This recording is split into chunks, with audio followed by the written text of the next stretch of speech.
ဆိုတာတခါတလေကျတော့ထင်ကြီးလေးစားယုံသိမှုခံရတဲ့အချိန်ပိုင်းရှိတယ်လို့ကိုယ့်ကိုအဖက်မလောက်ခံရတဲ့အချိန်မျိုးလည်းရှိတယ်ကြပြောနော်ကိုယ့်ကိုယုံသိလေးစားမှုအလေးထားမှုမရှိဘူးအဖက်မလောက်ကြတော့ဘယ်ဟာပဲဖြစ်ဖြစ်လူယုံသိရှင်ယုံသိခံရတဲ့အခါမှလည်းအထင်မကြီးနဲ့လူတကာကအဖက်မလောက်ဘူးဆိုလို့ပဲစိတ်ဝမ်းမနဲ့နဲ့ဒါတွေဟာအဓိကမဟုတ်ဘူးကိုယ်မှာအဓိကကတော့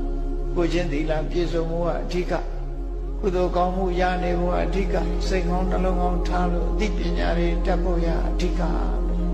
ပညာနဲ့သက်မွေးဖို့စဉ်းကျင်သုံးသပ်နေဖို့အဓိကအဲ့ဒီကြလို့ရှိရင်